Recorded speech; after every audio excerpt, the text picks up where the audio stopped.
everybody, welcome back to my channel. My name is Leah Catherine, this is Leah Sees Movies, and we are back with the next episode of Young Justice, and I'm a little bit scared. We are officially starting our Calder arc, and considering the way they did my girl Zatanna a bit dirty by making her 5-part arc mostly about other people who are less interesting, and in Dr. Fate's case, very upsetting.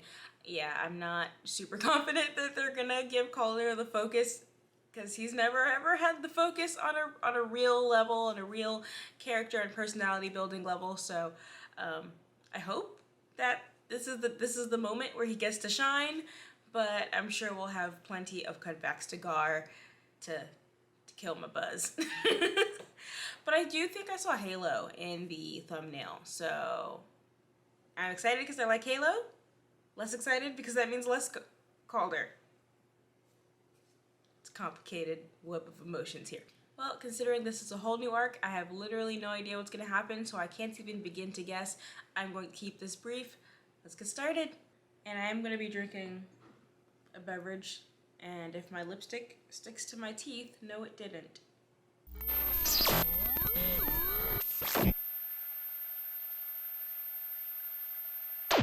Back to Artemis.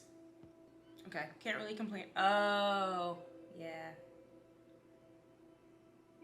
I wonder if McGann is going to come back around these episodes. It still does not seem real. Maybe you need to take a moment to process. You know, when Tula died, you never had time to mourn. I think you guys said that happened in a video game cutscene or something. Calder, you've always been the leader, the adult, the rock we all lean on. You need to take a break before all this breaks you. No, I will be fine. I have to be. Cue Surface Pressure. The only really good song from Encanto for keeping it 100, but that'd be so perfect. You know what? I think as I realize I really like characters with like crippling senses that they need to be in charge of everything, they need to fix everything, they need to, like, the world is on their shoulders. I love those characters, and I fantasize about, like, making them soup, making them feel better. Like, just sit down, watch some TV. It's not about, it's okay, the world will go on without you. I don't know. I'm, like, going through my mental favorite characters, and I'm like, yeah, it's a type. Poseidon is it's a terrible name. Feromas symbiose, tuto idete. Delegates of the great city-states of Atlantis, I welcome you to be Big Shark Man. I don't care about any of you. Tell me more about the large shark man. Mera Nereus, Princess of Zebel, Queen of Atlantis, Headmistress of the Conservatory of Sorcery, and Minister of Magic. Now, if the delegates would be so kind. Only the shark man.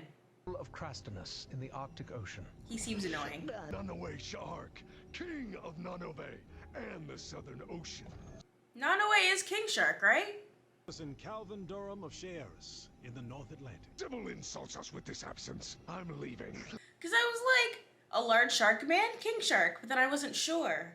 But I'm pretty sure that's his name. We invite you all to sample the pleasures of Poseidonus. Who that? Did you introduce yourself? See how Orin flaunts the wealth of Poseidonus to shame us. You must contact your father again. He must send someone, anyone, who can be here by tomorrow. From, like, the other side of the ocean? Neptune's Hi. beard, you saved me, Aqua Boy. You're a hero. Pregnancy might be easier underwater, easier on the joints, but also massive amount of pressure, like aquatic pressure. You are going to be a wonderful father. You'll do all right. Big news, guys. Everyone's least, I don't want to say least favorite character because that implies like caring about him. Everyone's character that they know exists is gonna be a dad. Yay. You are off duty? For the night, yes. A year ago, I never would have believed I could Hey! have this life. What say you show What's her Delphins name? around? Dolphin? I am sure Kaldur and Wind Would love to host you. It would be our pleasure. Delphis. Because I think her caption was dolphin before, so I guess she went with the name Dolphus. That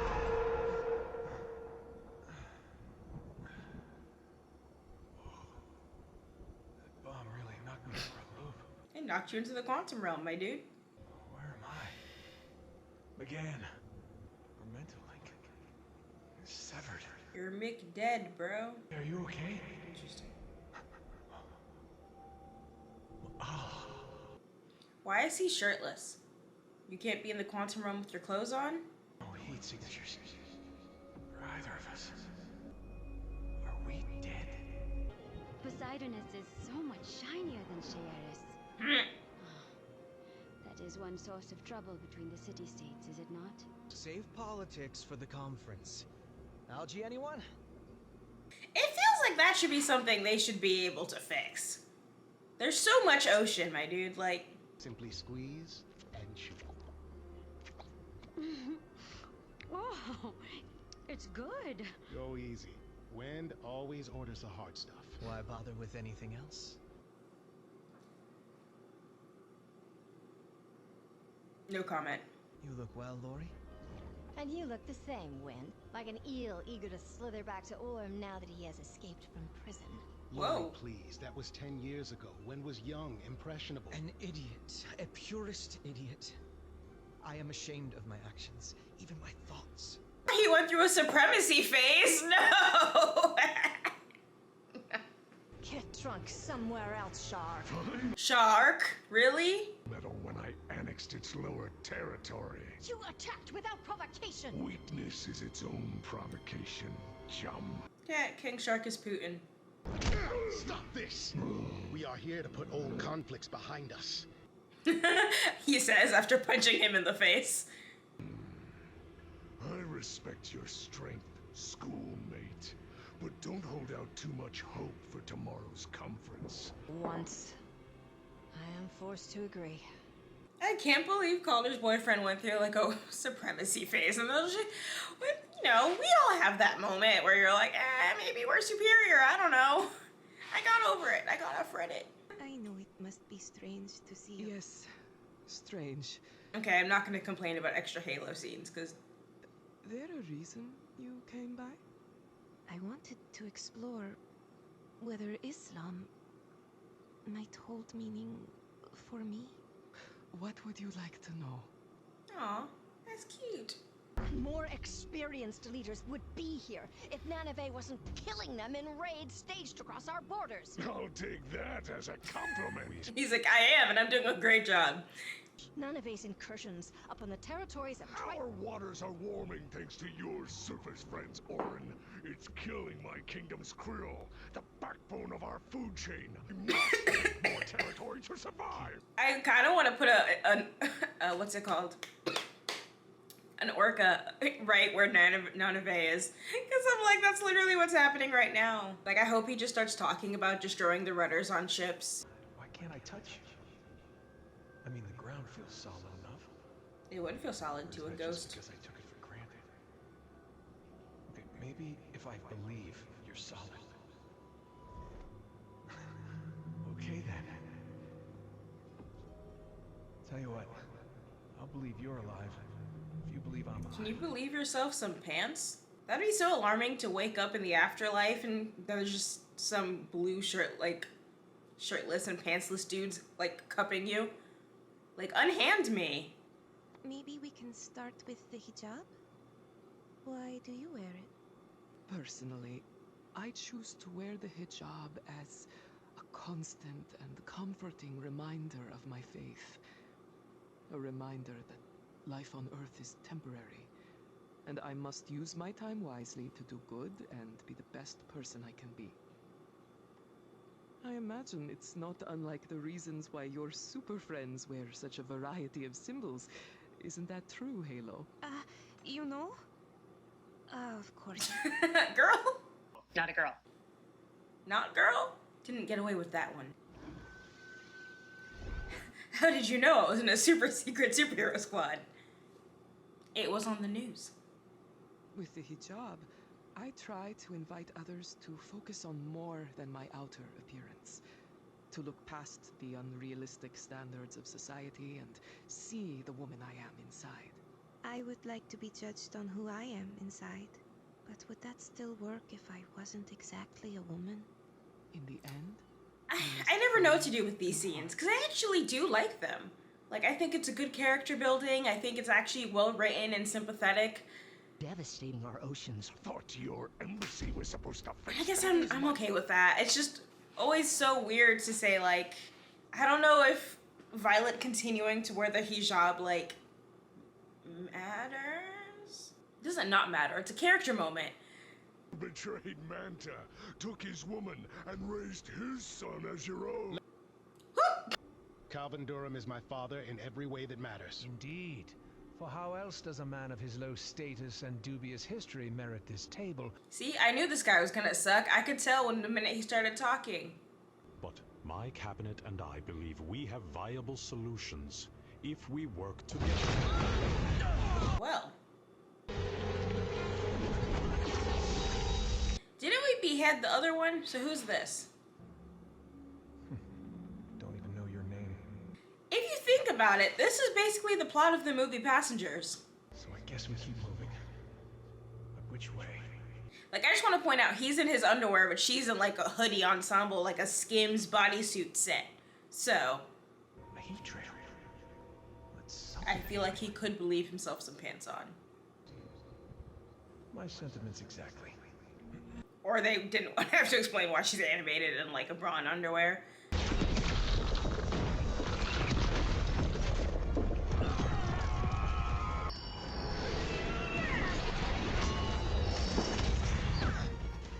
Wait, that's... Then who got beheaded? Am I confused?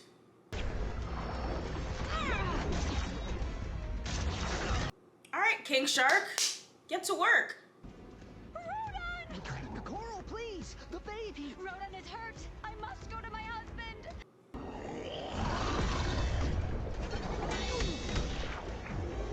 She was kissing Lagan, right? Am I correct?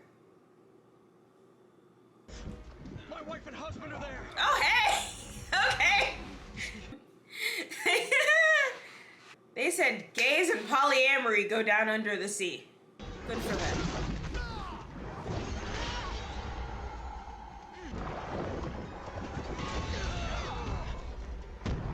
So, does Dolphin Girl just get very shiny powers?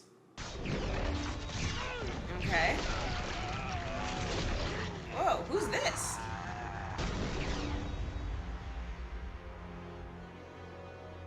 Also, very poor show for Calder. Just gonna say it. Not the shark just passed out.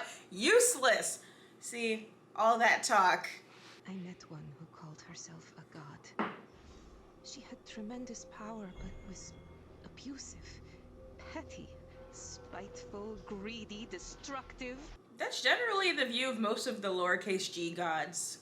God would never cause such pain and hardship, nor condone such. Depends. Are we going like Old Testament, New Testament? God was kind of petty. God has 99 names, including Al-Rahim, the most compassionate. Go kill your son on a mountain to prove you love me. I was totally kidding. Don't actually kill him. I just wanted to see if you would do it. Like, who does that? Granted, that is Christian theology, not the Quran, but I'm not an expert on the Quran. I did not go to Quran school.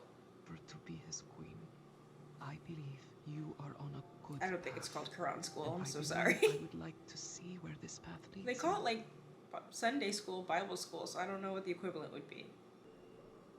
Thank you. I don't like that dude's face. He's like Alucard, but like douchier. He had power. True power. Orin, the prophecy. We'll discuss it later. Are you all right? I am fine. I have to be. Ocean Master is out there.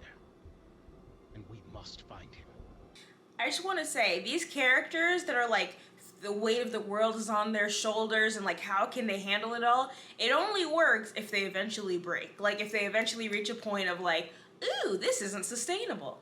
So, we'll see if we actually get that. Command such power and defeat me! I do not know. But please, calm yourself. You are injured. And in the end, you will triumph, my prince. Do not call me prince! I am the king! Now and forever, I am Orm, the Ocean Master. No, like, am I crazy? Who was beheaded? Aside from the fact that I am the sum of both Gabrielle and Mother Box, I feel my true gender is non-binary. Neither just female nor just male. So, I believe I prefer they. That's... Part of me is curious if they added that scene because they realized that they created this Violet character, threw in that line about not really identifying as female, but then spent an entire season calling Violet she. So I guess they're like, hey, officially they, them, which makes sense. I mean, I guess it's never too late, but no, we did it officially this time.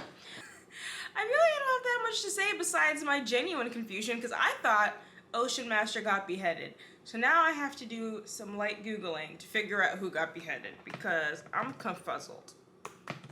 Google.com. Okay, Ocean Master. Am I crazy? Lady Shiva slices off Ocean Master's head. So they brought him back from the dead? Again, it's a superhero show. That's not unlikely or impossible. I just wanted to confirm because my memory was off. So maybe those are just the eye bags you get when you return from the dead. I don't know. Maybe that's his little sorcerer bestie who was like, oh, my master, I've restored you.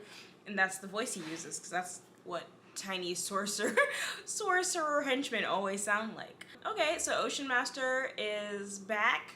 He's deader than ever. He's got a trident that shoots things. It's very scary. They're all having a council of the ocean because only Poseidonus is wealthy and everyone else has, an issue with that, as they should. We've finally addressed the fact that, what's his face, Calder has not had like an actual chance to relax and be the person who breaks and gets to have a complete emotional response to any crisis he's been forced to lead through. He continuously gets more and more and more responsibility placed on his shoulders without really any chance to drop it, and he's not taking the opportunities given to him to drop it because he feels he cannot. Does he feel that way because his dad is a supervillain and he feels like he has to make up for the bad his father has brought into the world? Perhaps. I mean, we haven't gotten that far, but maybe we actually will, We are also side exploring Violet and, their exploration of gender and religion, and that's cool. I mean, if we're gonna cut away from a main character, I'd rather it be Violet, so hell yeah. And I feel like I was pretty ambivalent. Here's my thing, actually though, before I abandon the topic of Violet, my issue with them is I think they're a great character, but it does feel as though the writers were like, when a character gets race bent, specifically from white to non-white, and then people are like, make your own characters, keep the character as they were written in 1942, and it's like, okay, sure. I feel like Violet is the ultimate make your own character, but they're like, all right, we got a Middle Eastern non-binary, is hijab wearing, gay, they're like, we're gonna do, they were into Brion, but also had a thing with Harper. They were like, we're gonna do every possible minority, subcategory, any flag, anyone who has a Pride Month, we are gonna make Violet that character. And it's not that there aren't non-binary Islamic gay people, I guess.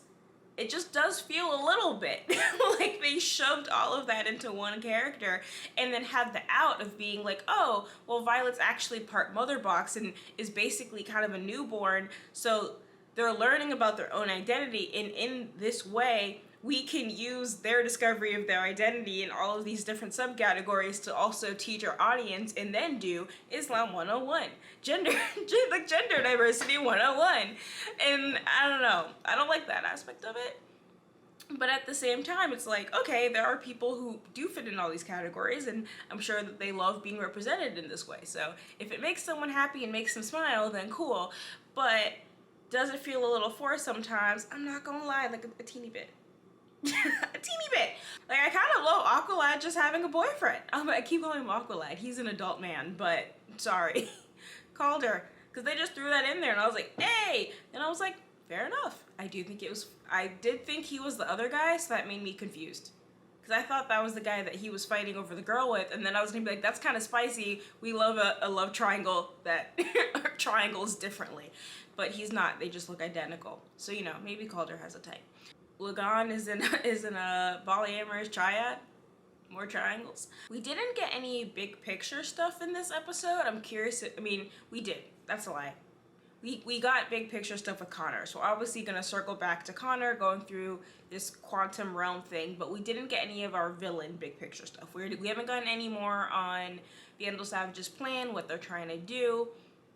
We definitely haven't gotten any more on the people who killed Connor in the first place, but I'm hoping, since we are circling back to Connor, that, you know, episode 2, 3, 4, we're gonna get a little, because I feel like what might happen is they're gonna do throughout this arc, we're gonna have Calder fighting Ocean Master, followed by Connor trying to escape this like realm, and then so this is what, episode 14? I don't know why I looked at my watch to do basic math, but episode 14, so episode 14 through 18 is gonna be Calder, Connor going throughout whatever this planet is, and at the end of that, he'll get out somehow, or at the very least, be able to make, like, the final episode is gonna be him being able to connect with McGann again, and that's gonna be like the big cliffhanger. And then maybe, I don't remember if Gar gets his own arc. I don't think, because you guys kind of said that it circles back, so I feel like maybe he gets his own arc, which is like, sure. But that could make sense if it ends with like Connor reaching out to McGann and successfully being able to communicate with her, and then we kind of circle back to Gar, and then it's going to be like McGann back on Earth and being like, I spoke to Connor, and it's going to be like their joint mission to help Connor escape the quantum realm, right? I feel like that's plausible. But if they do that, that's episode 18. At that point, there's only 8 episodes left, and then that means we still haven't really gotten our big bad villain. We haven't connected all these storylines yet, which means I feel like we're gonna do it in the last 5 episodes, and that's just so rushed. It's one of those things, it's character building is good, but knowing that it's probably the last season, it's so frustrating because I can't even enjoy it because I'm mentally going like, tick tock, let's get to the big stuff. Is Dick gonna get an arc? Like, we're only gonna have 8 episodes after this, and I feel like there's a solid part of it is gonna be devoted to Gar and McGann getting Connor back, so Dick might not get an arc. That's upsetting. I love Dick. I hate his name though. It's a terrible, terrible name. Richard is nice. Richard is a splendid character. I would enjoy getting his own arc. Or even maybe if we could just stick him back in, no. That would contradict everything I've ever said. I don't want to stick him in Calder's arc. I want Calder's arc to be about Calder. But I also don't want Nightwing to not have his own. Oh. It's not enough episodes. It's not enough time.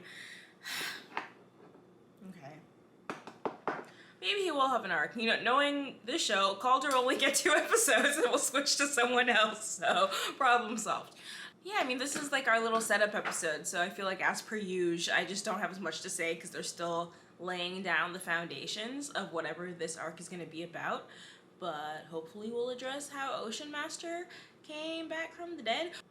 We haven't really got that much time with Aquaman and Mera and all of them, so I feel like this is all pretty new to me. Or at least this version of it, so I'm kind of excited to see that. I do like oceanic politics. I always love a boardroom scene. Kind of looking forward to that, and I also like a boardroom where everyone is just kind of insulting each other and punching each other in the face. Makes it more fun, keeps it engaging. That's all I have for this episode, so thank you guys so much for watching. If you enjoyed this, please like, subscribe, comment, etc. If you don't want to do any of that, but you've watched all the way to the end of this video, thank you. I still really, really appreciate you. And also, side note, if you have been doing all of that for like the last couple months while my posting schedule has been absolutely horrific, thank you. Seriously, thank you so much. I appreciate it because I'll be honest, every time I sign in, I expect my subscriber count to drop because I'm just like, this is not great posting, but I promise I'm trying so hard to get better. Yeah, so thank you again. And if you would like to follow me on Twitter, you can at Leah Sees Movies. Catch you guys next time. Peace!